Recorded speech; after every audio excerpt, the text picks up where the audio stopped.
Hi, I'm Safi. And I'm Mystic. And this is Lore Together. We're a husband and wife team that likes to talk about all the stories, worlds, and character building done in video games because it's what we like to do together. We lore together. Yes, and this is episode 10. Yeah, double digits, we made it! We are going back to the Myst series, but before we get to that, we should talk about how you guys can help support this podcast and get in contact with us. Yeah. Now, if you want to support this podcast, please go to patreon.com/loretogether, and you can get extra access to episodes, to our live streams.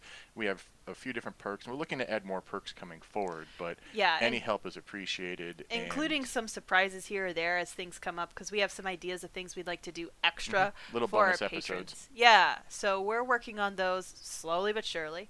But also, if you just want to reach out as a fan, we love talking to you guys on Twitter, which is @LoreTogether. And that's usually me being on the Twitter sphere and liking the stuff.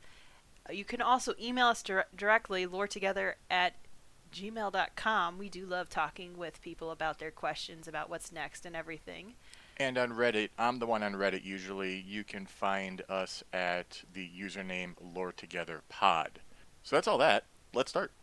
Okay, so episode 10, we're celebrating back to our roots, our very not so deep roots right now because it's only 10 episodes. But still, we're getting back to our roots with the Dunnyverse, yes, as it's properly called.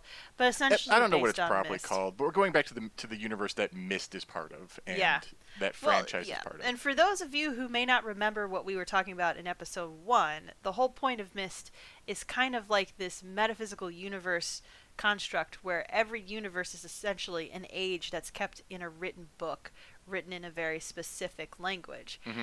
So let's get into this then. So we're going to start, because we're going outside the games. We're doing the first book. So for those of you who only know one or two of the games, or even all the games, this is additional information because Mystic, if you couldn't tell by his pseudoname's sake, is obsessed with this series. In a good way. I will say in a good, healthy way. We're going to be covering the Book of Atrus. It is technically not the first book chronologically. Right. It is the first one that was released. And the release order is the order that is preferred according to Richard Watson of Cyan. Okay. So Richard Watson is not one of the original... He's not Rand or Ryan Miller who originally made the game. Right. He is one of the main guys. He's been there for a lot of them. He's still there, I believe. Okay. I could be wrong. P.S. Hi, Cyan Worlds. We're friends with you on the Twitters. This book takes place after the second book, which is the Book of Tiana. We'll get to Tiana. She is mentioned in this one. But, so we're going to be jumping in the timeline a little bit as we go. Okay. We're only going to be covering the first half of the Book of Atrus also because it's a book. There's a lot of detail. So this is going to be, as you've mentioned to me before, Mystic, a two-parter. Yes. Okay. We open up at the Cleft. Okay, I immediately don't... It's either like a cliff or somebody... You're living on somebody's lip. They have a cleft. I think of cleft palate. Well, cleft actually is just crack. It is a crack, where cleft lip comes from. It's a crack in your lip. Right. Yes, yeah, I get that. In this case, the cleft is a crack in the earth in southeast New Mexico, what is now southeast New Mexico. Okay. It is a large crack. It's about 80 feet by 15 feet. That's very roughly 24 by 5 meters. Okay. So for our I'm surprised metric. We didn't just start in the Grand Canyon, but okay. It's not that big. I know that doesn't sound as big, but I'm just thinking like in terms of a storyteller, that's one of the things you'd gravitate to first is a place where people will automatically recognize what you're talking about. Right. That's just me. It sits below a small, inactive, unnamed, and unmapped volcano. Okay. Interesting thing, I was unaware until I was researching this, and I'm like, are there volcanoes in New Mexico? And there are. Oh, wow. There are none where this one supposedly is, but again, it is unnamed and unmapped and inactive and small. So Well, I know that like New Mexico isn't too far from Yellowstone, where they do it's not have. close to Yellowstone either, but it is. The Rockies have. Yeah. Yeah. So Okay, so we're talking about this unnamed, unmarked volcano in and New this Mexico crack in the ground. that's next to this crack in the ground. Yeah. I wonder if the geologists we know would think that that's possible. I should ask my brother because he did study geography in college, and he might know if that's because sometimes there's certain things where I've made maps for D&D, and he'll look at it and he'll be like, okay, your climate map is accurate, your river map is completely inaccurate, how dare you. So this is just one of those things I wonder if he would think is possible. Regardless, we're in a fictional setting. I love. Well, there's What? 2 different versions of the Myst canon. One is this is fiction. The other is this is real. So it gets kind of wibbly wobbly, timey wimey and stuff. Okay, we'll go over that another day because that sounds like That's multiple Myst episodes in the future. We're going to get to that when we get to, I want to say, the 4th game. okay. Not Myst 4. No, the 5th game. But not Myst 5. It'll make sense. Oh, okay. Hang in for the next couple of years, guys, because I have a feeling that's how long it'll take. We've digressed so far, and we just have been describing the setting. We're not even to I the should characters have not yet. had coffee in any way, shape, or form, and that's So, why we're here. The year is 1755 or 1756 CE, Common Era.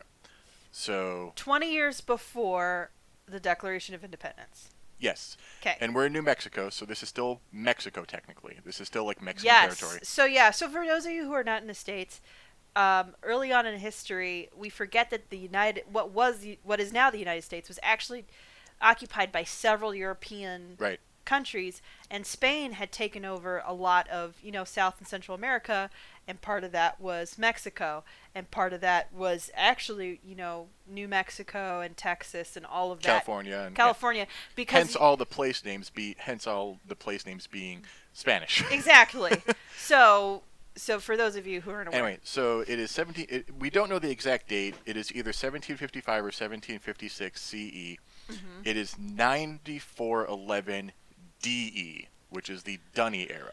9411. So that means that they've been keeping track of time for about and there is 7,000 more years than the Common Era. And there is a before Dunny era. Which makes perfect sense to me. It's just that it's longer. It's kind of like when you look at a Hebrew calendar and you're like, what, it's 5,000 something? Yeah. Well, they were keeping time longer than what's now used to be the before Christ in the Christian era, and really now we all standardized to the Julian calendar and then the Gregorian calendar and all that. Yeah, and now we call it the Common Era because we want to be inclusive and all that. So yeah, makes sense. Mm-hmm. Yeah, CE is just another word is just a new term for AD, if you were wondering. Yes. So, yeah. We are having so many mad digressions today, but that's fine. So we open up in the cleft with Gen. In the cleft with Gen sounds dirty, but sounds like a pornographic version of Clue. Yes. I'm not sure if I want to know more, but we're here for this, so come on, tell me what's going on. Gen is 19. He has come to the cleft, bringing his wife, Keta, who is pregnant. Now, do we know where Gen and Keta are from? We'll get there. Okay. We're starting in media res. We're starting in the middle of the story. Okay. For Gen, at least. Okay. So, Keta, who is pregnant and also very, very sick. Oh. Hashtag relatable. She dies in childbirth. Oh, God. Your hashtag is hopefully not a premonition. Gen is angry. He's in despair. He's reckless and distant. He's emotional, understandably. Yeah. He had lived here for years with his mother, Anna, and she had some ability for healing, science-based healing. This isn't magical. This is science at this point. Okay. She is able to save the child, not the mother. That happens a lot. And Gen just leaves without his son, without even naming him. That. Oof. Oof. Okay. Wow. And we kind of drift here through the boy's adolescence in the book. He is named Atrus. Okay. We know Atrus. Yay, we do know Atrus. He lives in the cleft with his grandmother, Anna. Okay. It is a simple life. But they're both happy with it. They both have a good temperament for it. Mm-hmm. Or at least he's being raised with that temperament. He has an inquisitive mind. Okay. And one that Anna nurtures. And primarily Anna seems to kind of push Atrus to see, quote, the whole. To see all sides of things, to consider every aspect that he can, and to take his time to understand and to do things as well as possible. So she's essentially, as early as possible, teaching him the importance of nuance, it sounds like. Nuance, observation, science, nature, all that stuff. Also, you just mentioned within about 20 minutes of each other the cleft and the hole, and now I've just lost all my maturity in my head. Well, in this case, we're talking the whole, W-H-O-L-E. Thank you for trying, but my brain is just still stuck there. Let's keep talking about this hole, I guess. No, we're past that point already. We're past the hole. Okay. Her stories, as Atrus is growing up, is always about the Dunny. Okay. You know, she will tell him bedtime stories of all these different great heroes and people rising to the occasion and epic journeys and stuff. And his favorite is the tale of King Kareth, Okay. who is the last of the Dunny kings. Not the last of, like, something bad happened. His goal was to get to a point where he could abdicate the power to a ruling council called a Council of Five Elders. The story is not about him as a king, though. It is about King Kareth when he was a prince. Ah. When he was exiled. I don't remember all of the story. Mm-hmm. We'll get to... I can cover that more in detail in a Dunny Stories, maybe, episode. But Yeah. King Kareth, you know, the story is about him traveling to the underground desert of Tremurkti, Mm-hmm. the place of poisoned waters. And this is his favorite story. It's an epic story. And King Kareth, you know, captures the giant lizard, kills, all this stuff, comes back victorious. Atrus, you know, it's his favorite story. He seems to only half believe that these are real. It's like, do you believe they're real? I guess so. Well, then they're real. You know, that type of thing. Right. Okay. The belief is not necessarily the important part. So. Right. We watch as Atrus deals with some life lessons. Anna gets him an orange kitten for his 7th birthday, whom he names Flame, disliking her given name Paquette, which I believe is a typo. The difference here is in the book it's typed P-A-H-K-E-T. P-A-H-K-E-T. In Egyptian mythology, there is the Egyptian goddess of war named Paquette, P-A-K-H-E-T, so it's flipping the H and the K. Oh, okay. That's why I think it's a typo, because they literally say it is the person who gave her the kitten named it, and in the book, they try to imply that it is in the Middle East, which is why I think they have him say why she's named after, the cat's named after an Egyptian goddess. But Okay. literally they have said it was a deliberate misleading part of the book. Okay. As we travel through Myst, you're going to find that there's a lot of deliberate retconning, and that the fact that there are retcons is actually part of the canon. Well, when we're talking about a series where things can be written, unwritten, and rewritten, Yeah. that's not too surprising to me. So she does art and carving. She barters this in exchange for salt and spices and gets a kitten for Atrus for her 7th birthday. Ah. And, you know, we get a sense for Atrus's burgeoning scientific mind at this point, too. He runs experiments on the movement of the dunes. Oh, okay. Measuring the movement of the dunes and the angles at which sand falls and all that stuff. Right. Tracks how the sun moves through the year. He's extremely observant. He relishes in all the details around him. And I kind of want to cover a pivotal moment here because I grew up, or at least one of the formative books for me was an audiobook, and it was the audiobook version of the Book of Atrus, which has 2 lines dedicated to this event. But this is more important than just 2 lines. I feel it's more important than just 2 lines, and I have a reason why later. Okay. So, when he's around 10. So he's 10, Flame is 3 or 4, Okay. Anna is really old. Anna is grandmother. That's Anna how is grandmother. that's how Anna, kids think of age. Yeah. when he's around 10, he sees this immense darkness on the horizon. And he runs to Anna, who says they have to prepare. They have to put out bowls, get the seeds ready, spread them around in the desert, because it's going to rain, and that she's been dreaming of rain. And Oh, okay. Yeah. Atrus is really confused. About what rain is. He has no idea what rain is. Water is this thing that pools at the bottom of the cleft. Yeah. He has, when she says rain is going to fall from the sky, he's just like his brain is just blown. So they have access to water, but I he's never seen it rain in his memory before. Because he lives in a desert. Okay. Which explains a lot of the worlds he makes when he's writing his worlds. Lots of water. When we see Myst, yes. Which I kind of also was kind of a retcon as to it was easier technologically to make that stuff, but at the same time... It's also easier to visualize a universe that you're only going to explore a small part of as a small universe. Yeah, as a small island. Yeah. But, I mean, the idea of an island to somebody who grew up in a desert where they didn't see rain until they were what? You said 10? He's 10. Yeah. Yeah. That makes sense now. It kind of actually makes... I feel like it makes a lot of sense. Yeah. You know? Well, he literally like pinches his arm. He's sitting there staring at this, like pinching his arm, and she goes, "No, you're not dreaming. This is, you've never seen this. Water's gonna fall from the sky," and he's freaking out. Like he's constantly like looking up and scared at this because Yeah. the sky is turning to night in the middle of the day. Right. He's never seen that before. He doesn't get Yeah. it. The temperature's dropping. The wind is kicking up. Yeah. And Anna is calm. She's expectant, almost jubilant at all of this. Right. This is a big deal. Yeah. Yeah. And she just kind of is letting him dwell in his fear a little bit on this one. She's Right. like, "Don't worry, but do this. And he's doing what she's telling him to. Mm-hmm.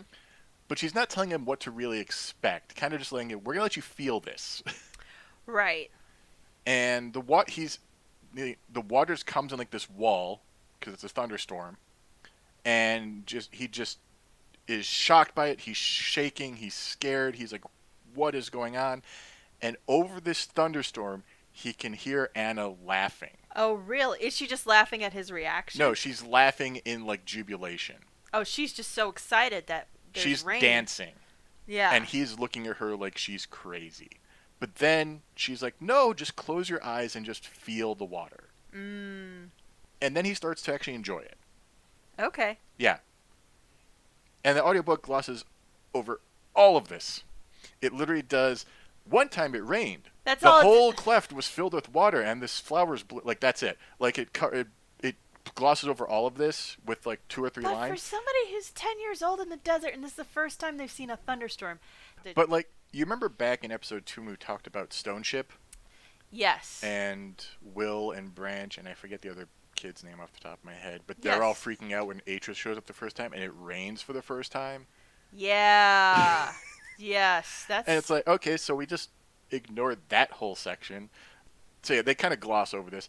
The whole cleft is filled with water. Not like to the top, but like the whole floor. Right, I'm sure like at least their ankles are so. No, it's deep. It's deep enough that Anna asks him if he wants to learn how to swim. Oh, wow, okay. But not deep enough that like their rooms are flooded and stuff. So it's like a 3 foot.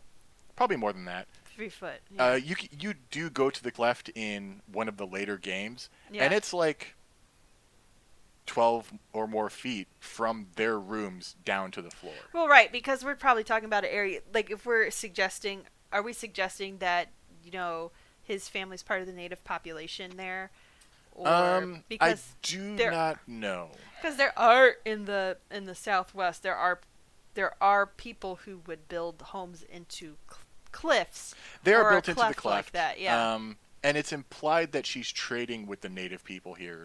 So she's probably European, but she may be European or she may be mixed. Right. She may be, yeah. So this rain happens, and she's like, "You want to learn how to?" Like he's in awe of this because you've never seen so much water, and all the bowls are filled with water. And he's commenting on how it's like all these little mirrors all over the place and everything. Yeah. And he goes to bed, and then Anna wakes him up before dawn to show him something. Mm-hmm. And they walk out, and the night sky is reflected in the pool of water, Oh, that's really as nice. if the stars are below him and above him. Yeah. Remember that image for next episode. Okay. Okay. But Put a that's not pin what in that, listeners. But that's not what she wants to show him. Comes up to the edge of the cleft, and they're both standing over there, and the whole forest is in bloom between the cleft and the volcano. Wow. So basically all these dried out seeds were waiting for this moment, and now they're like, it's time to go. Yeah. And then apparently they do that. They once rain, they're there for a day, and then they're gone. Right. Yeah. Desert blooms are very precious because they're very rare. Yeah. So he finds a spot after this. Actually, he is observant. He finds a spot where the plants are stronger and more lush, actually. Oh, okay. And figures that some mineral from the volcano is fertilizing the plants. That's very, very... For a 10-year-old. Yeah, that's pretty smart. Yeah. And he uses these minerals in the garden. But the mineral is poisonous. Oh. He gets violently ill. He just tastes one. And it's bitter. No one else eats them. Like, he's making for dinner, he tastes it, and like, it's bitter. And then a couple hours later, like, intense pain hits him. Oh, man. And he vomits and violently ill. He survives. Flame had been playing in the vegetables. Flame dies. Oh. And, so he's already, he's smart, he's inquisitive, he's already dealing with loss. All this stuff. Yeah, that's a lot to deal with in like a 72-hour period, to be honest. First rain. I don't know if it was that fast. I think that it took... Because he was fertilizing the plants. Okay. So it took time for those plants to grow still. So it's not that fast. Oh, but that's... Okay, but still, so within about a couple of months or so. Yeah. That's a couple months. That's a lot to deal growing with. season. Yeah. Especially when you're in the middle of the desert, stuff doesn't happen a lot. Right, yeah. When he's 14, Atrus is actually conducting an experiment within the crater of the volcano. He has capped a vent. It's a steam vent or it's a heat vent. He has capped it, and he's using it to turn a small generator to charge a battery. Okay. That sounds pretty familiar. That's smarter than I was at 14. Yeah, and it's pretty familiar. Well, yeah, I feel like we have so many more distractions, it's hard for us to get excited about things like that. So he goes up there, he's trying to charge this battery, and there's an explosion. Part of the rock thing falls apart. He's not injured, he's not even up. I don't think he's up there at the time, I don't remember off the top of my head. But he goes to check on it, and the explosion has uncovered a cave or a tunnel of some sort. Okay. And before he can go investigate, Anna's there. She's calling him, telling him to leave the battery. It's just too dangerous down there. Right. Later, when Anna isn't watching, at night, when she's asleep, of course, Atrus returns to retrieve the battery and to investigate the tunnel. Such a teenager thing to do. Absolutely. In the tunnel, he finds a huge carving in the wall. Okay. And he like, almost like that childhood wonder, he's like, it's a dunny word. He has no idea what it is, but it's such a weird script. He's like, it's gotta be. Yeah. Okay. And up until now, he's only half believed the stories, as I said. But this is kind of like solidifying, like, whoa. So this looks just like what Anna's described to him, and he's And intrigued. he finds a fire marble in the tunnel. A fire marble is a piece of dunny technology. It's actually a stone that's charged with a huge amount of energy. Huh. And okay. It's combustible and can be extinguished with water. If it's polished well enough, it can produce a bright light. And there's, in some of the games you see these around and stuff. And in one of the books, you can like flick it and it glows brightly. Okay, so it's kind of like a contained. Is it heat and light?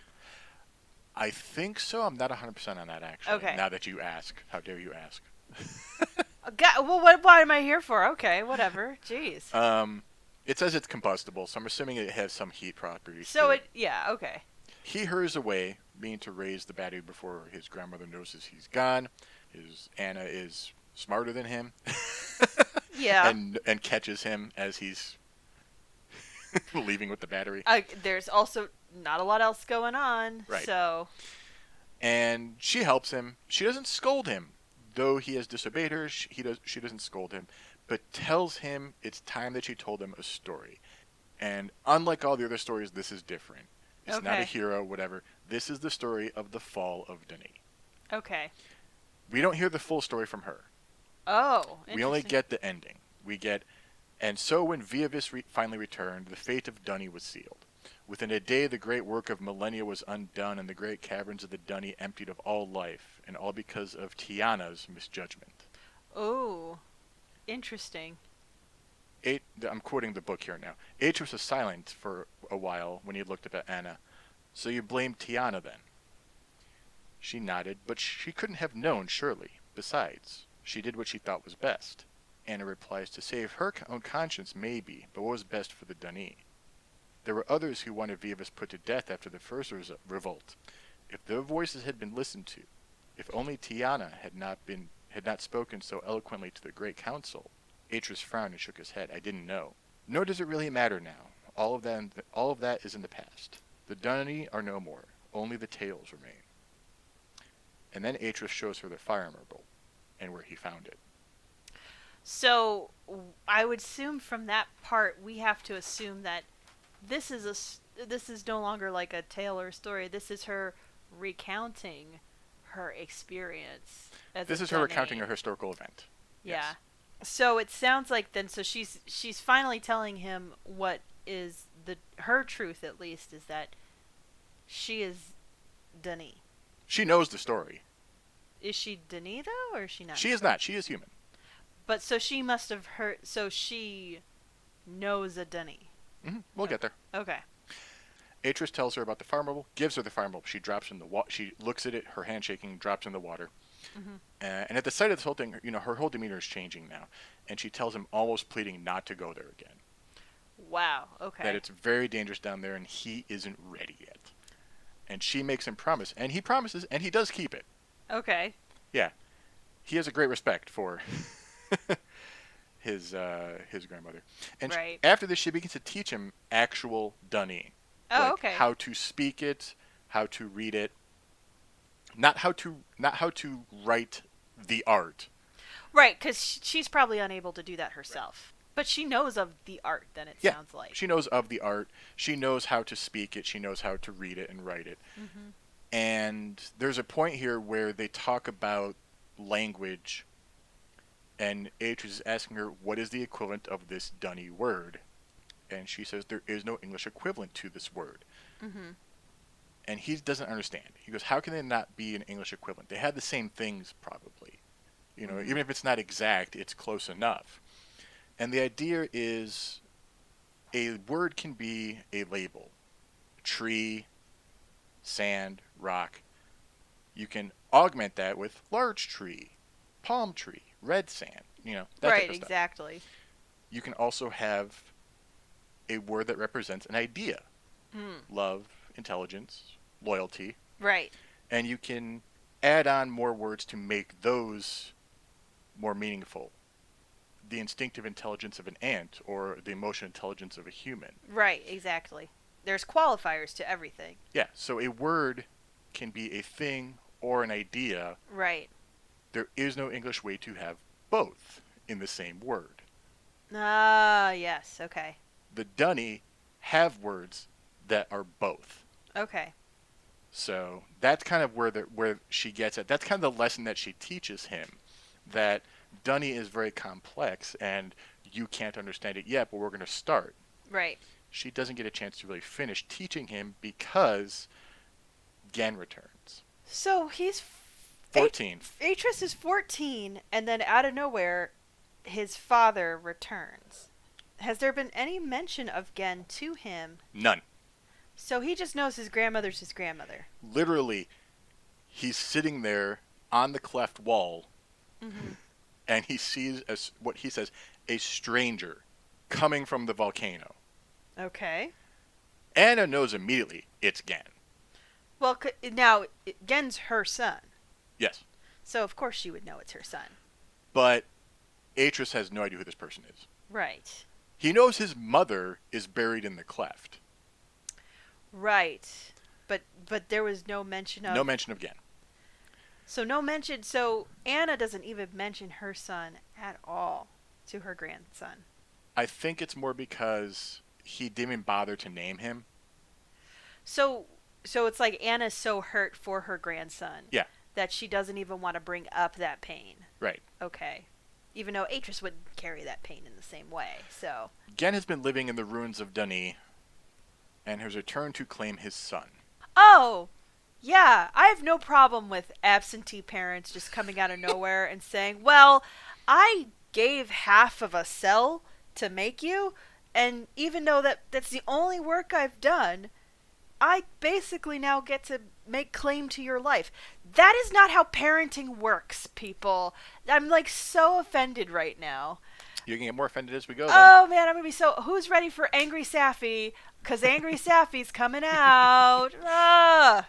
So, in spite of Anna's protest, she even offers, "Let me come with you to look after the boy." Right. No, it Well, would not be the Dunny way, which is accurate actually.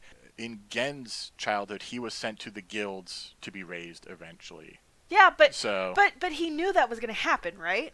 yeah, Like that's the difference. Gen grew up in a world where he knew what was expected of him at a certain age. It's kind of like, Americans who, if you're a child who grows up, expected to go to college, because it's right. not true for everybody. You got to take either like an SAT or an ACT or maybe even both. There's some expectation of what you will have to go through, yeah. Right. And Atrus is being completely blindsided by this. Yeah, completely unfair.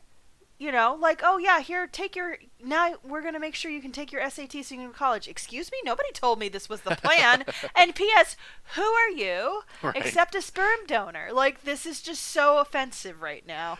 But, so Gen does actually end up leaving with Atrus. Does Atrus go willingly? Anna tells him, "Be a better son to your father than fate allowed him to be to his."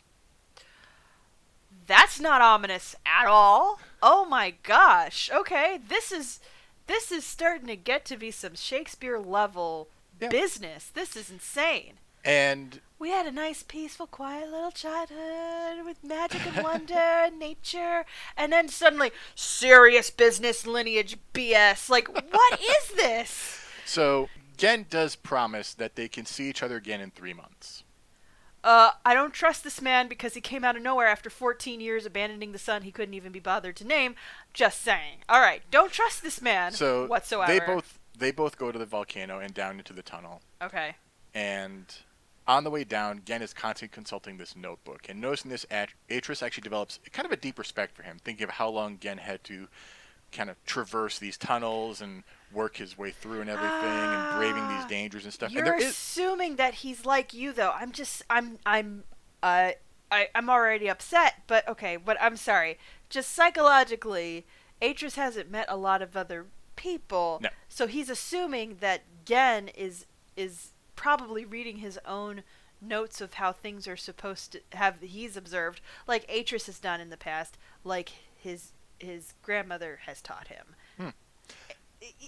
And which, I mean, is logical to do for somebody who's a teenager who has had as much, world interactions. I mean, again, like, not everybody grows up in a city like we do. Right. So, also keep in mind, this is the 1700s. yeah, which is a much more So. isolated time anyway. But I'm for me, as somebody who analyzes stories to the point of taking all the joy out of them, sorry listeners, that's what I do. This sounds like we're getting Atrus getting ready for some serious emotional disappointment. Mystic Destruct. Okay, I'm just gonna leave that alone for now. Okay, getting ready, getting ready. The way is complicated, and it is kind of long, torturous. There's dangerous. I'm going to gloss over some of the trip because it's just, look how great the Dunny are. Here's the stuff that we built. Here's this stuff. Here's this giant, what they call it, the well, where Atrus is scared to walk down these steps, and Gen is just kind of walking on like he doesn't care. It's just a lot of stuff that's building up. Gen is kind of smart and knows what he's doing, and Atrus is a kid. Guess what? Gen is kind of smart and knows what he's doing, and Atrus is a kid. Right, Gen knows the setting in a way Right. that Atrus can't. And he's not caring at all. He's like, do you want me to come back there and hold your hand? Or are you going to Well, of course come... he's not caring. He abandoned his newborn son without naming him. He's not going to be a caring guy. This is... I'm so mad. So mad. So mad, guys. So mad. So, Okay. days later... Days. Feet sore. No, days. Days in these ruins that we don't know anything about, which is basically just like walking around the Ozymandias poem and look at these mighty works in despair, and you're like, but I don't even know what half of this is, and I've got this old crotchety man with a book basically telling me, you want me to hold your hand as you go down these stairs in this dangerous place you've never been? He does seem to... There are times where Gen actually does act like a dad. But he acts like a prideful... egocentric. He's not a good dad, but he does act like a dad sometimes. Oh, I know he's not a good dad. Right. He took 14 years to finally care. Like literally, he has new clothes for Atrus. He rubs his feet with ointment. He takes care of him in that. He tries to answer his questions, but he's also a man on a time crunch. He has experiments he's running back home. He's on a time crunch, and it sounds like he's on a legacy kick as well. Mm. But that's just, that maybe I'm reading into it too much, maybe I'm psychoanalyzing a bit too much, but having read a lot of stories of real people dealing with their issues online, there seems to be a point where when certain parents who abandon their children will come back because most of what they think of the hard work is done, and then they're suddenly like, well, now you're my legacy. And it's like, well, isn't that convenient for you? But that's not really how legacy works when you think about it. Mm. But that's personally me. That's a philosophical thing. I could go on into a tangent later, but I want you to continue on with pissing me off, I guess. So we get to the end of this journey, and we're treated to a fascinating view of the vast ruins of Duni. It is a huge, huge underground cavern. Okay. With a lake, giant lake in the middle. The city is almost entirely on an island, this huge island in the middle of the lake, and then there are a bunch of small other islands scattered around as well. Okay. The whole place kind of glows with like this weird orange glow as well. Oh, weird. And it's kind of very alien. Okay. Don't forget, subterranean civilization. Right, exactly. Okay. And, we delve into a little bit of Duni culture here. We'll get a lot more of that in the next book. We'll touch on a few here, but home is on Kvir, which is a small island with a huge mansion on it. And you're gonna hate this. Atrus is introduced to Regis, Gen's servant, who is mute. Gen mentions, when Atrus tries to engage him in conversation, that it is no use because he is mute. What? But he does understand commands. Yeah, I hate this guy. I hate this guy because mute just means that you can't speak. Which is crazy because Gen will literally talk to Regis and he will do things. So it's like he's not an idiot. He just can't talk. He just doesn't talk back, which I guess works for you and your freaking ego, which can take over a whole freaking mansion by yourself. Do you even have room for your son that you brought to your mansion? He does. Well, I mean, in the sense of he's got to share it with his ego. No. There's a song by Cake called "World of Two," and it's such a beautiful romantic ditty that basically goes, I can't be with you because in your world there's only room for two, and that's all of you. And I'm getting the sense that Gen's like that because he won't even engage in getting to know his servant even on a baseline copacetic past how's the weather level. Like, this is just, I'm so infuriated right now. So, okay.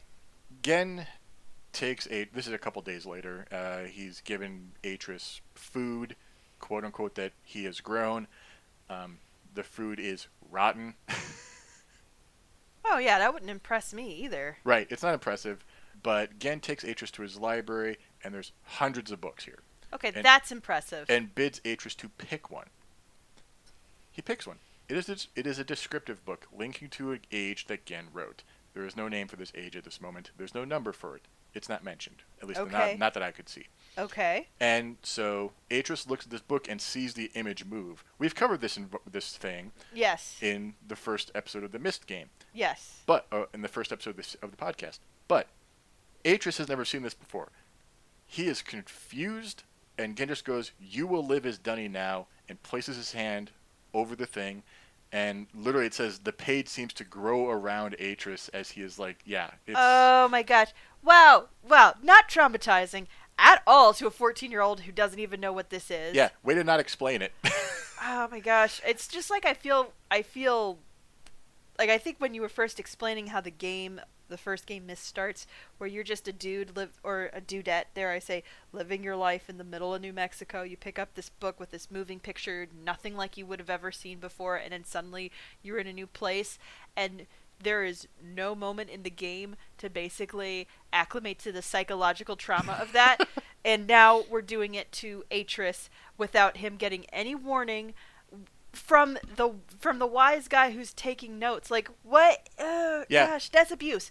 That's like the beginning of Myst is an honest mistake. The beginning of Atrus learning what it is to be Dunny is literal abuse. This is psychological abuse, guys. I don't. And of course, you're transporting to a different world, so he is completely floored as well. So he's just like in a mental shock at this Yeah, point. either he's frozen in place in shock, or I would probably doing what I would be doing, just screaming so loud because I have no idea what else I should be doing right now. And Gen like links in behind him and just goes, "Get up, boy." Oh, thanks. Yeah, because oh man, oh, toxic, so toxic. I just can't deal with the. So this world is this age is not super important. It is just the first age that Atrus really sees. Okay. It's not inhabited. It's just not where he was. It's just he has traveled somewhere. Right. And Gen tells him that Dunny used to rule a million worlds, using the art provided for themselves in their time of greatness, but that now it's just him and Atrus. And he wants to make Atrus his apprentice and teach him to make ages, to make worlds. Atrus is very intrigued and interested in this idea. Okay. But I want to point out some of the language you just used, because when you first talk about Myst, let's compare it to the first episode, which if you haven't listened to the first episode, guys, listen to it. But we could talk about, I remember you talking about writing an age is called the art, and it's about the creation and then as you went on explaining how Atrus is doing it, the exploration and his refinement of this art. And it's kind of this craft to him where he gets to explore what basically, like, these deistic intentions of where he'll start something and then he gets to see where it goes. And that's the exciting part to him. But Gen has just said the Dunny used to rule over millions of worlds. So there's already this connotation of power.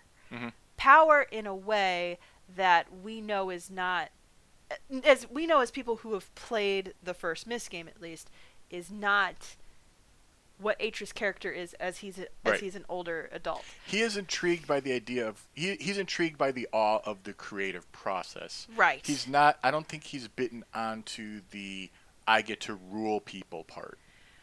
Right. Which now is very interesting that we're talking about this, because when we talk about Akinar and Cirrus, that seems to be something they've inherited, as if it's almost like genetic. Because I'm assuming that they do not meet Gen. I could be wrong. You could tell me and correct me later. But from what I know so far, there now is an insinuation that this power streak, especially Cirrus's kind of power streak, is very... And also how demanding he was about collecting pages, which really ticked me off when I was doing our live streams. Like, this feels... So this now, to me, Atrus, who's got this genuine heart, is already introduced to a perverse kind of, or at least in my opinion, a perverse kind of way of the art.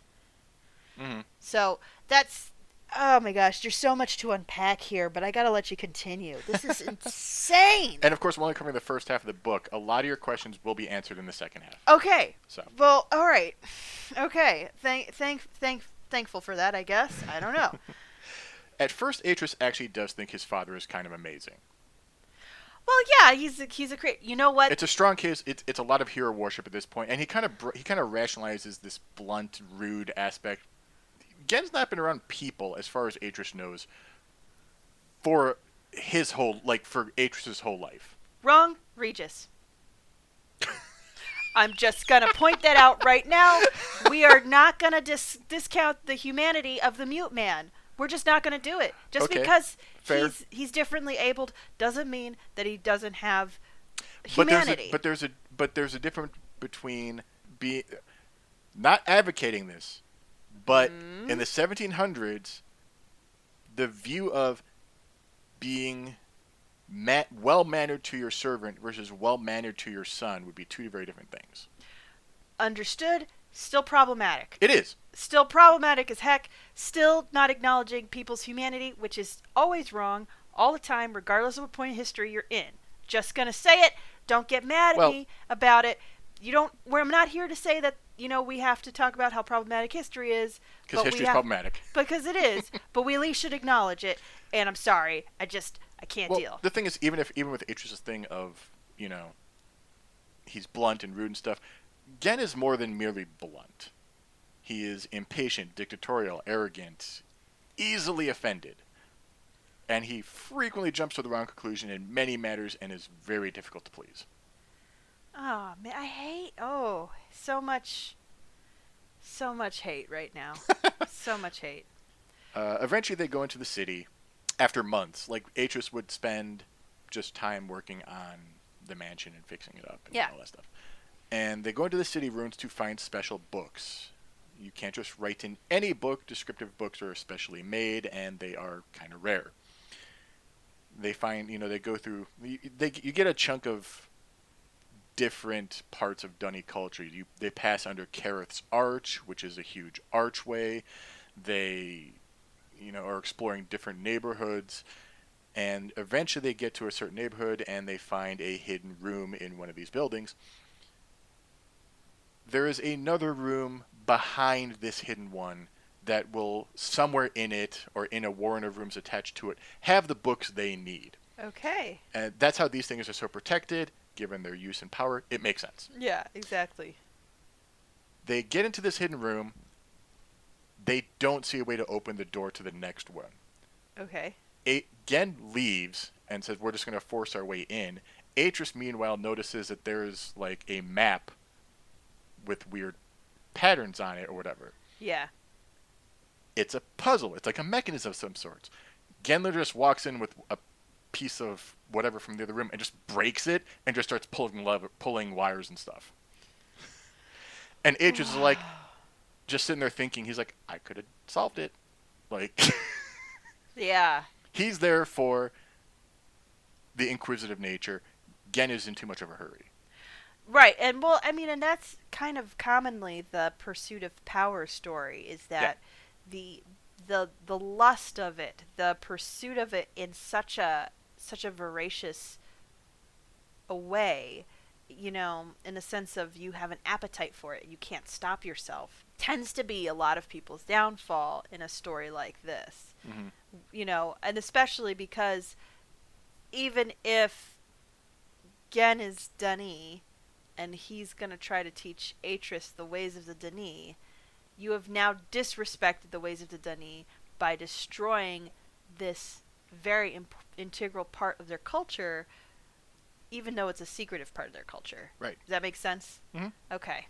I get it. And more reason for me to hate Gen! Okay, never mind. But he is not a patient man. And you will see how impatient he is as we go further and further.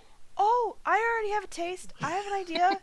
I think this is more than enough to frustrate me, and I'm so glad that I'm not in Atrus' place, because I would be snarky.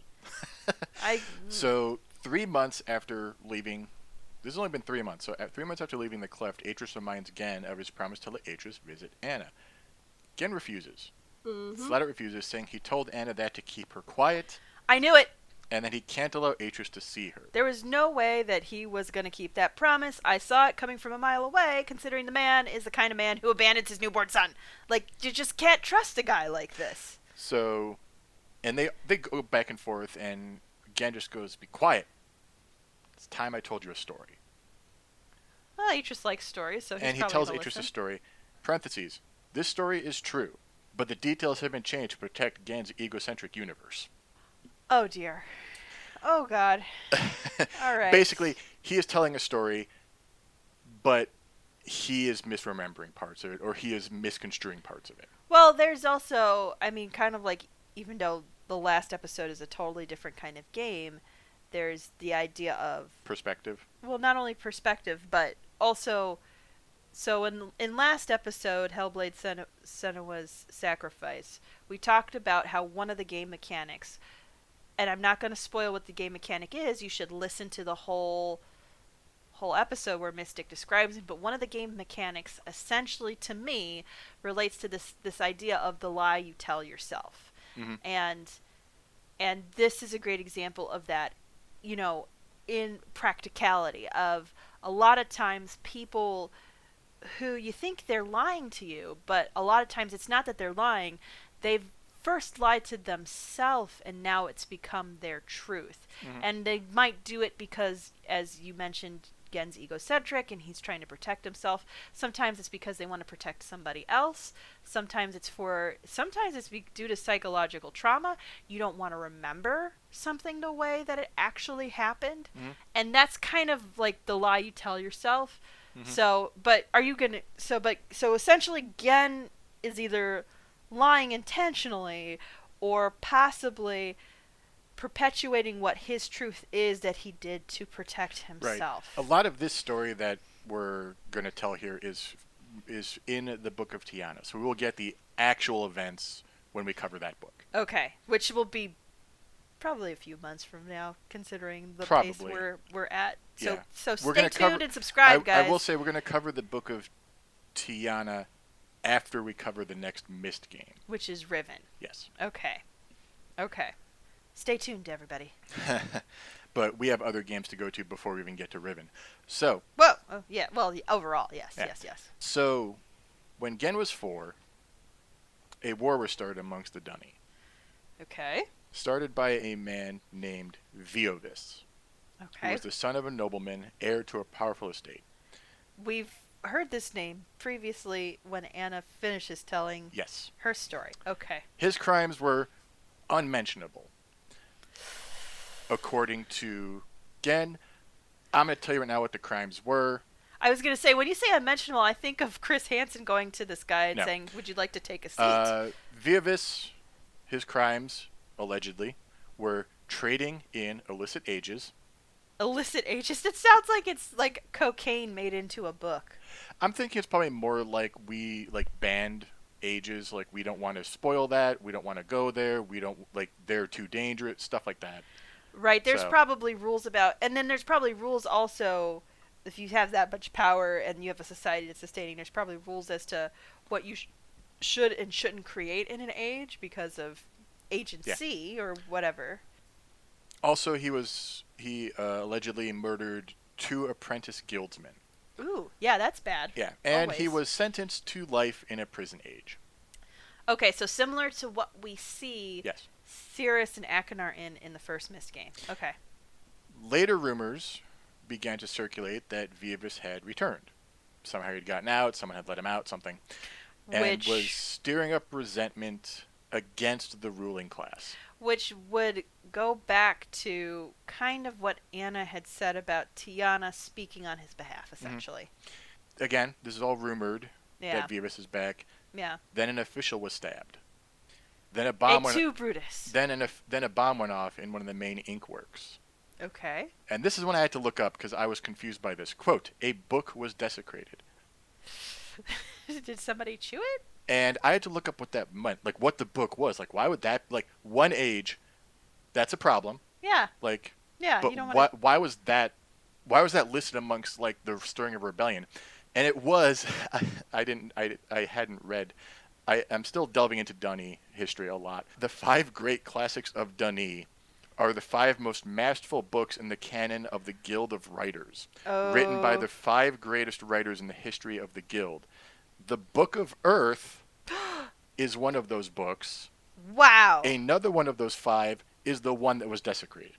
So that's a big deal. That's essential. That's like somebody purposely blowing up the pyramids at Giza or something. Yeah. With people in them. Yeah. So, like, you build up the pyramids of Giza as they were burying the pharaohs that are in those pyramids. So, genocide, almost, Right. as well. Yeah, you have to think of, yeah, it's, I would think of it more as genocide, kind of like how comic book fans, I only know Well, this. it's partially genocidal if that age was inhabited, but even then, you're destroying a touchstone cultural piece Right. of your whole race's history. Well, the reason I call it genocide, it kind of relates it to comic book wise. Um, the story of Phoenix, where Jean Grey gets the Phoenix element from space.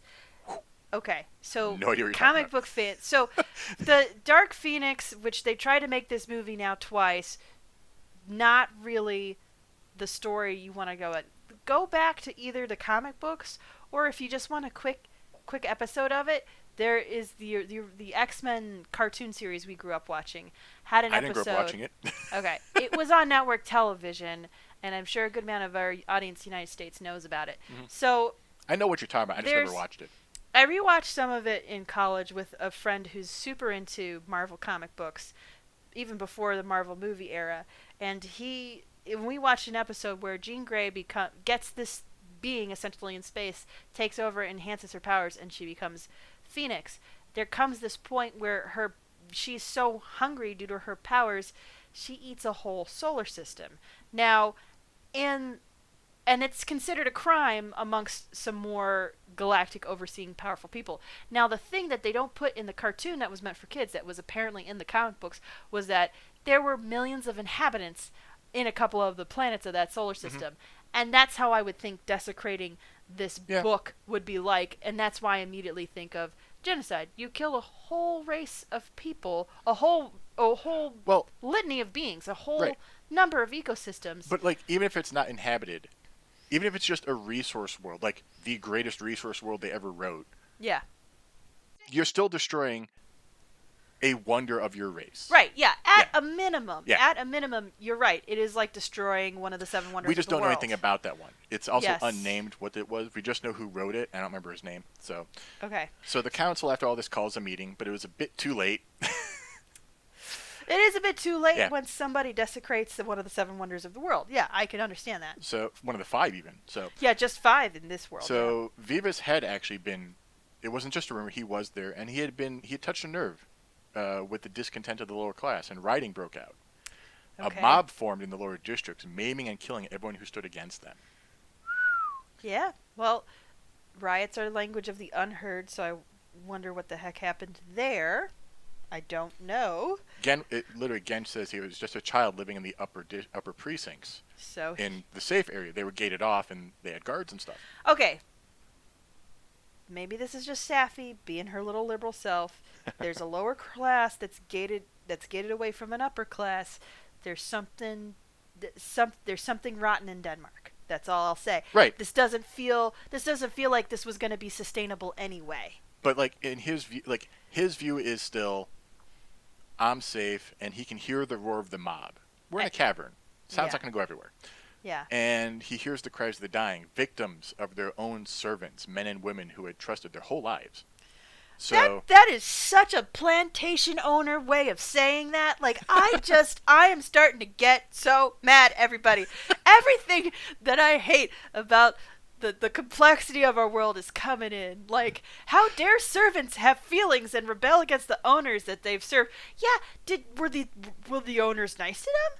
I mean, it just reminds me of Mystic sent me to remind me of the letter of the former slave who basically told his former slave owner, sure, I'll come back and work for you, but first you got to give me and my wife back wages, Yeah. and you also have to pay for my children's schooling and that, because this is everything you deprived me when I was a slave. Once you do that, I'll come back and I'll work for you at a fair wage, by the way. Otherwise, I got enough. Yeah. I got enough of here.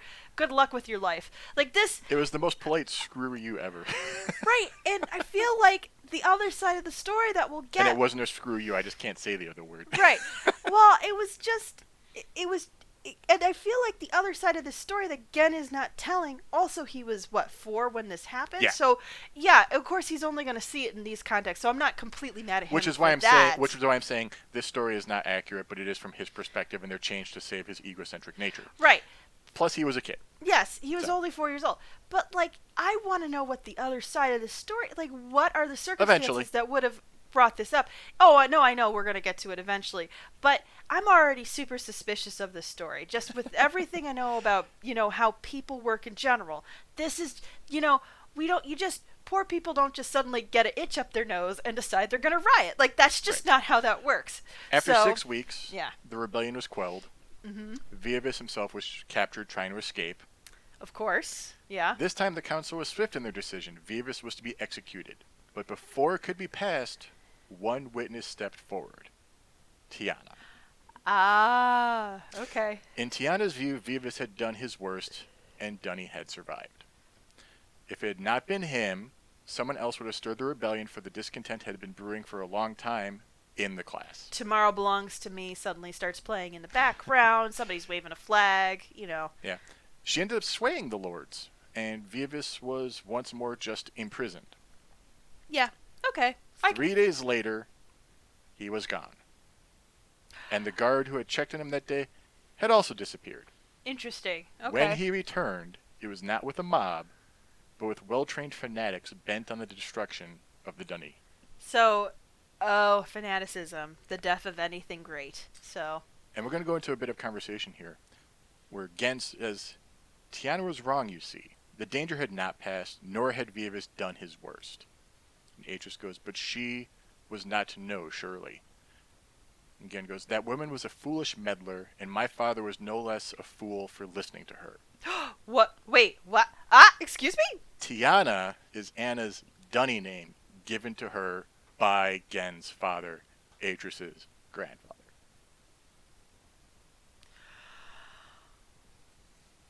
Oh, that hurts. Oh, that hurts so much. I didn't see that one coming, everybody. Just whiplash. Woo! So. Which is amazing. I thought you would have picked up on Tiana and Anna, but I've been pronouncing it Anna just to throw that. So right. That's I don't know why I didn't see that coming, other than the fact that this is going really fast. But so Tiana, who, P.S., not actually Dunny. Nope. Stands up for a Dunny person, mm-hmm. and then basically helps accidentally wipe out all that culture. Mm-hmm. Just by probably doing what she thought was considering how much she basically still puts the blame on Tiana when she told the story to Atrus, she takes some blame for it. Yeah. Obviously.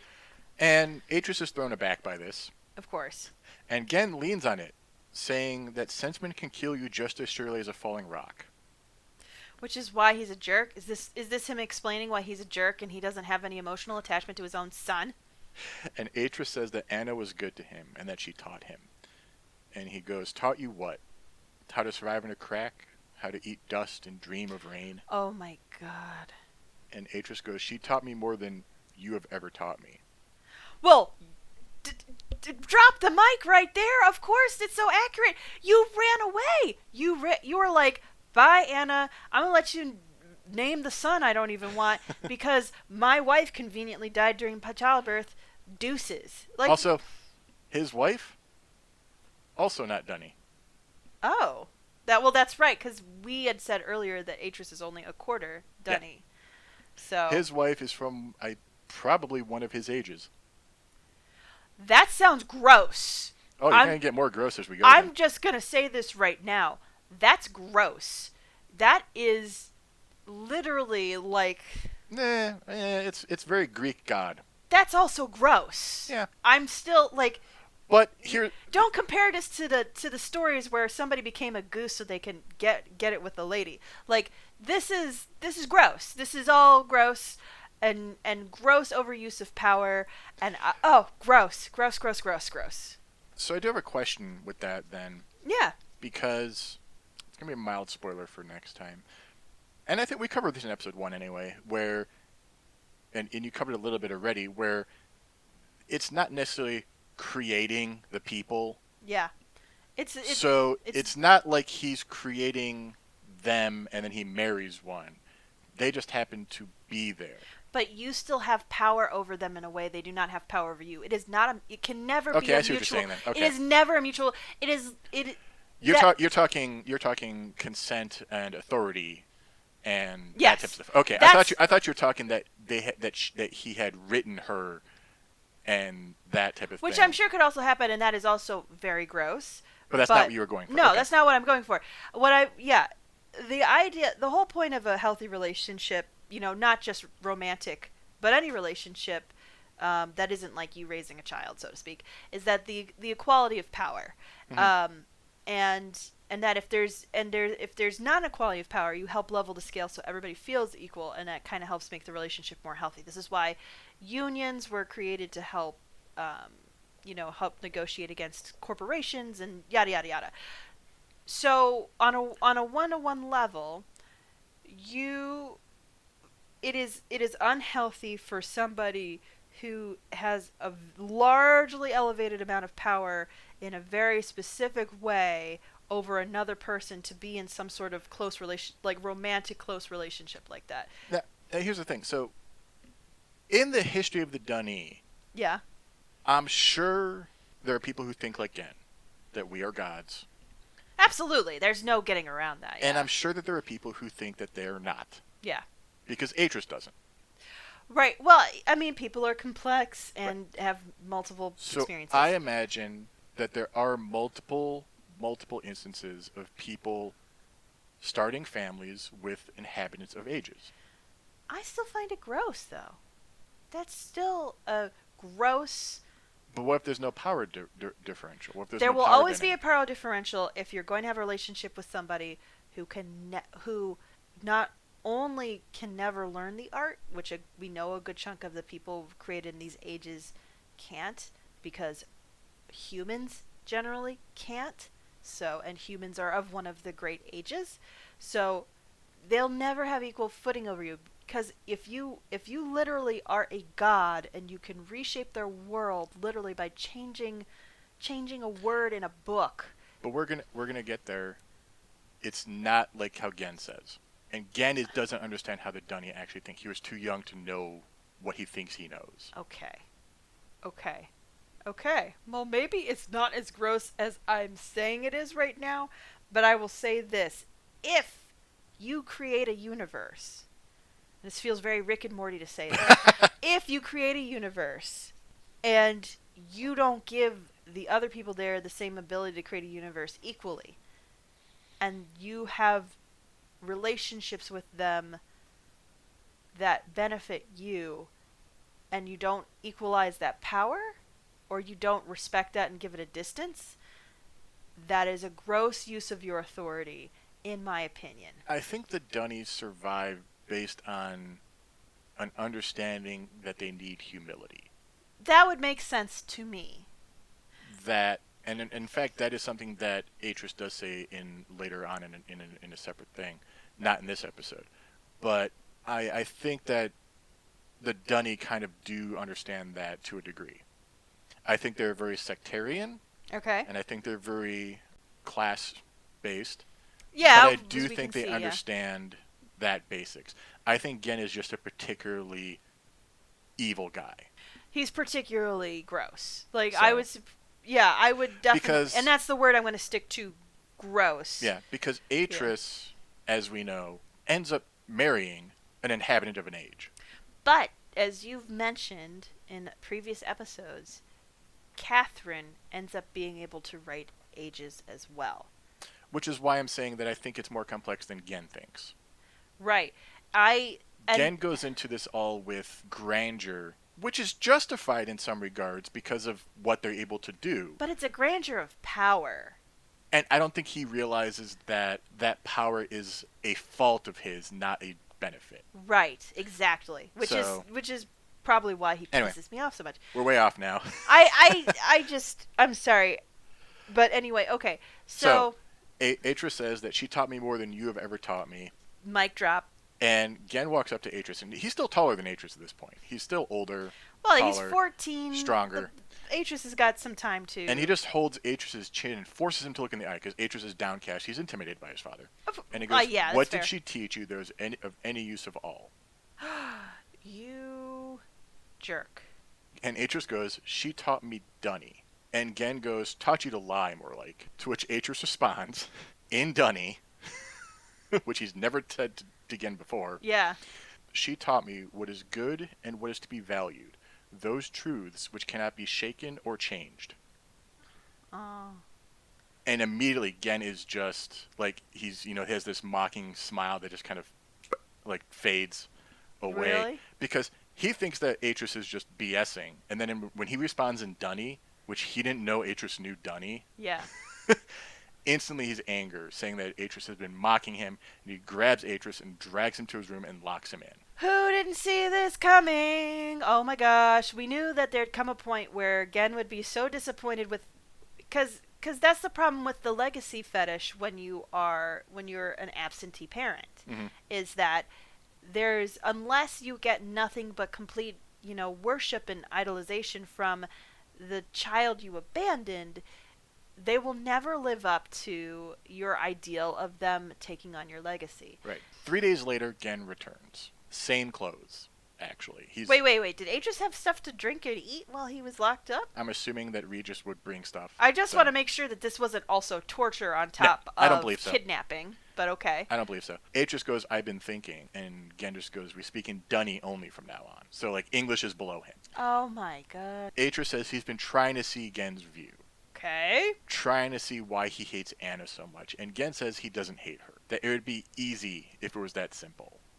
Oh, I think that's one of the fairest things Gen has said this whole time. He does blame her for what happened to Denis. Yeah. She is his mother. I'm quoting a lot of Gen here. She is his mother, so she must love him. Right, of course. But she doesn't like him. That's okay. And it was the same with Viavis. She didn't like him either, finding him odious, ill-mannered, foul-tempered. Yet she had to try to save him from himself. Yeah, I'll be honest. I see a lot of myself in Anna because I try to find the good in people even when they're insulting me to my face. Yeah. And that's not good for conflict resolution, guys. Make people respect you. But anyway, moving on. And this is very telling of Gen right here, is that she didn't act on what she knew was true. Hmm? And basically that Viavis wasn't going to change. He was odious and ill-mannered. But I don't think she knew that, but okay. Well, she did. Viavis was a one-time friend of Atrus, Aitrus, which is Atrus's grandfather, Anna's husband. Okay. So she did know Viavis. And that it was a weakness of hers that destroyed a race of gods. Literally his line. Oh my gosh. Okay, so whatever. he very much has a god complex from this. Atrus starts to get there and then immediately backs away. Like, he's like, "I'm your," at one point he's like, "I'm your god, I command it." And then he's like, that's a one-time thing. And he's like, after he realizes what's going on, he kind of really starts shying away from it. Yeah. He kind of falls under Gen's spell again a little bit there. Right. So, Because, I think the thing that is sticking with Atrus is that Anna, Tiana, however we want to call her, taught him to see the whole picture. Right. And Gen has never really developed that skill. correct. So Atrus has... I should mention, Yeah. Gen lived in the cleft. Well, I have From the to... time he was 8, Yeah. when Dunny was destroyed, Yeah. until he was 14 Right.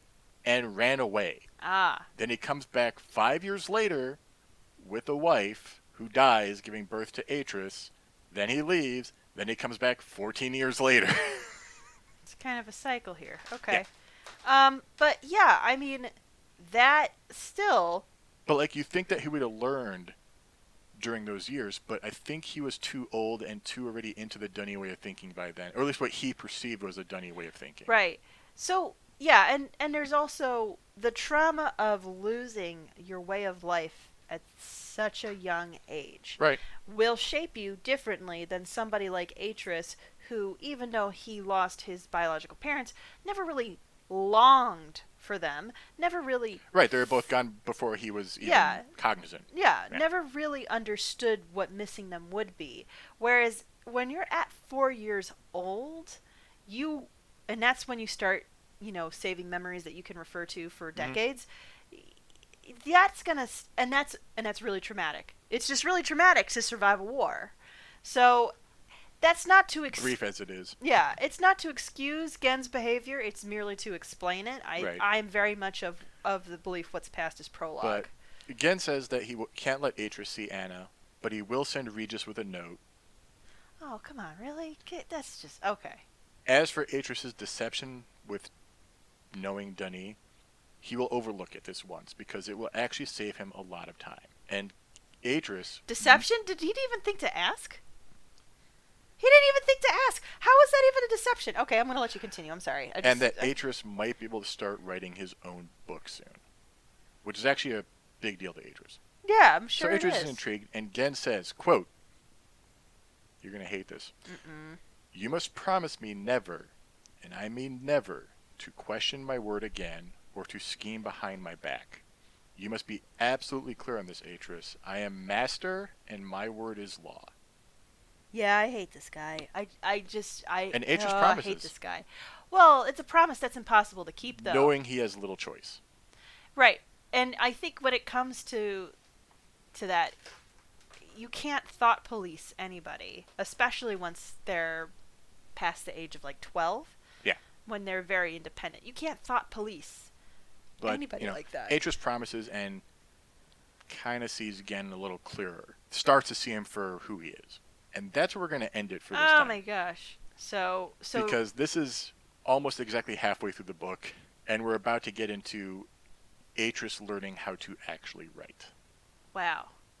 Well, I don't And meeting people. Like, Gen has never taken him to an inhabited age before. So he's going to start meeting people at these places, is too. he going to meet Catherine in this process? Yes? Question mark. Yes, question mark. Okay. I'm saying question mark because it's not probably the way you're thinking. Okay. That's fine. I did not expect. I think, to be honest, as much as my job's always to try to keep things entertaining and say things like mammal juice rocks or whatever, this is probably the most animated I've been listening to a lore because Well, first off, it's a book. So there's a lot more nuance and detail than most games will deliver. yeah, the most games, especially a game made then, most games back then could really deliver without doing hundreds of hours Yeah. of stuff in the game itself. Secondly, you're building off of something you already knew about. Right. And third, I went into more detail on this than I usually do. I tend to not do such fine detail. I do more broad strokes. Right. But with yeah. the Myst series, I feel like there's so much character stuff to understand it. Yeah, which is funny that you say that because when we were first the first couple of years of us as a couple, we'd figured out that even though we both were writers to some extent, that Mystic was so much more into setting, Mm-hmm. and I was so much more into character development. And as time goes on, I realize it's not necessarily really true. It's just the things that we remember first and foremost when we I experience a like story. writing setting more than I like writing characters. Oh, I love writing character and dialogue and thoughts and everything. And setting is just kind of like background text to me sometimes. Yeah. That's Give not me an action scene, I'll be fine. Give me blocks of dialogue, and it's like, half of my stories are blocks of dialogue. But that's just me. So But, next time we're going to yeah. cover the second half of the Book of Atrus, and we're going to get a little bit more visceral and visual. We're going to get a little bit more action stuff going on. Okay. Not a lot of action, but a little bit more. Am I going to be as angry as I was in this You episode? will absolutely despise Gen by the end of this if you hate him this much already. Just keep in mind. I can already think of a couple lines that you are just going to want to hit something for. Oh, and I won't, dear audience, and I won't. Please don't. By then we'll have our new audio set up. Yeah. So. No, we're not going to destroy that over this. But just, me, whenever it's a fictional story in particular, I don't try to do this with real people. Whenever it's a fictional story, though, in particular, or like even a reality TV show, because I'm never going to meet these people, I like to, figure out, what they're presenting and what that means about the background, like what the face is actually hiding from, what the face is revealing from the bigger part of the mind. For example, when you described Sirius and Akinar, I was like, I think Sirius is the one that's playing the game because he's the much more organized one. I'm not going to say Akinar's the one that's running the game, because even though he's the crazier one, that's they're usually not as organized as the more calm, politically astute character. And just from what Gen has revealed in such a short amount of time, with his willingness to abandon certain obligations, with his willingness to hyper focus on the power distinctions within what he remembers of a culture that he never got to grow up in, as Right. much as he thinks he knows it. Well, we'll see early on in next episode that at this point where we just left it, Yeah. Atrus doesn't question his father yet. But he's getting there. He doesn't question his ideas Right. on what the Dunny are or what ages are and stuff. Early on in the next episode, we're going to see him start to question things. Okay. And start to really think of, like, well, wait a minute. Because he's going to ask questions that Gen probably has never asked. And this is why Tiana has taught him to look at the whole picture. And that's probably the most valuable thing she has now ever taught him at this point. So, but there's the cliffhanger of what's going to be next episode. So if you want to hear me get even more angry again, you should, the one thing I think we forget to say is subscribe to us, because we're on Google Play, we're on Spotify, we're on Stitcher. And We're on Stitcher, Spotify, Google Play, Google Podcasts, Apple Podcasts, and we also post to Twitter, Patreon, and the Libsyn. And I'm going to start looking into posting on YouTube. Yeah, we'll try it out. Why not? So Post some back stuff on YouTube. some back stuff on YouTube. We'll probably just do a later schedule on YouTube, because I don't know how we could do that. But anyway, so make sure you keep up with us, especially if you want to hear more frustration at characters that are definitely written to be antagonists. So Twitter, @LoreTogether. Email us, loretogether@gmail.com. Support us, patreon.com/loretogether. Follow Mystic on Lore Together Pod on Reddit. Yeah. And I think that's it for now, on top of also, just subscribe. Yeah. And listen. We appreciate your ears. So 2 weeks from now, we'll continue on with the Book of Atrus. So With the new audio setup, hopefully. Hopefully with new audio Hopefully. setup. Let's make sure all the equipment works, but it hasn't arrived yet. All right. Well, stay in tune for that, because that's our next project, is updating our audio. So with that, thank you so much for listening. Yes. Thank you. We appreciate you. Next week, you get to jump back into Myst. Are we playing Myst again? I'm not going to jump you into Riven yet. We haven't covered it yet. Okay, so we're going to be playing Myst again. All right. We're going to play Myst again. All right, we'll do that. So remember, Patreon fam gets to watch me do that. So you got to be a patron to do it. But okay, with that being said, thank you for listening. I was about to say thank you for watching. Thank you for watching. Thank you for listening. We appreciate you, and lending your ears as we dive through the stuff that we just have so much fun with. So, Thank you, all guys.